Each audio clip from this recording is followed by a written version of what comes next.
আমরা বান্দরবানে নীলাচল ঘোরাফেরা শেষে এখন একটু আমরা হোটেলে যাব। হোটেলে গিয়ে আমাদের ব্যাগপত্র যেসব আছে সব কিছু প্যাক করে তারপরে আমরা দুপুরের যেহেতু টাইম হয়েছে খেতে বসলাম। তো এখানে এত ভালো হোটেলও নেই, মোটামুটি যাই আছে ভালো। আমরা খেয়েছি। তো দুপুরের খাবার দাবার ছিল মুরগি, মাছ, ডাল, ভাজি। অনেকে খিচুড়িও খেয়েছে ডিম ভাজি দিয়ে। তো যাই হোক, এখান থেকে আমরা খাওয়া দাওয়া শেষে তারপরে আমরা রওনা দিই থানচির উদ্দেশ্যে। থানচি সম্পর্কে আমি একটু বলি। থানচি হলো বান্দরবানের একদম সর্বশেষ মানে উপজেলা, আর এটা মিয়ানমার বর্ডারের কাছে। সুতরাং এখানে গেলে আপনি ন্যাচারাল ফিল, প্রকৃতির যে একদম আসল রূপ আপনি সেটা দেখতে পাবেন। এবং থানচি একটু আধুনিকায়ন থেকে দূরে।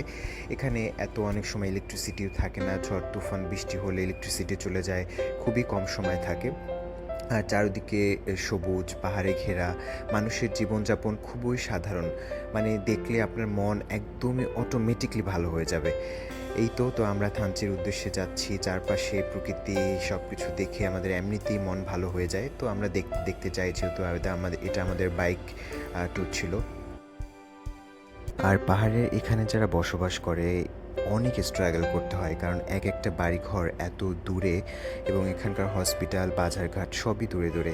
এখানকার যেসব আদিবাসী নারীরা আছে ওনারা অনেক দূরে গিয়ে তারপরে বাজার করতে হয়। তারপরে বড় পিঠের মধ্যে বড় একটা ব্যাগ থাকে, ওই ব্যাগটায় নিয়ে তারপরে এরা পাহাড়ের উঁচু বেয়ে তারপর উপরে ওঠে।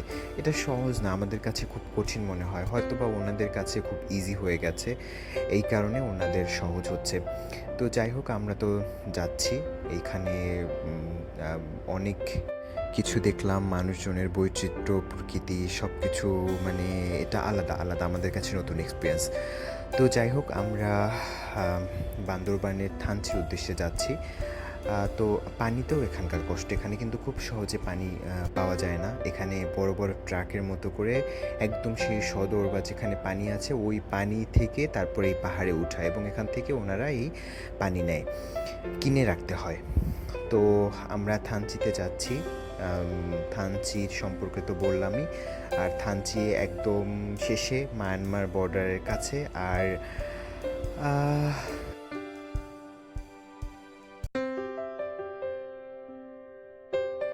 এই ভিডিওতে হয়তো বা থানচি যাওয়া পর্যন্ত দেখাতে পারবো না, বাট আমি এই চারপাশের ন্যাচারাল জিনিসগুলি আমি তুলে ধরছি।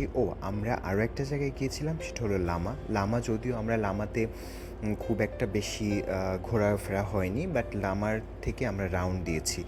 লামাও সুন্দর। আসলে বান্দরবান যারা যায় আমার মনে হয় যে 4 থেকে 5 দিনের আরও বেশি যদি হয় তাহলে ভালো। এখানকার সময় নিয়ে যাওয়া উচিত। এই 1-2 দিনে ঘুরে কিছুই হয় না।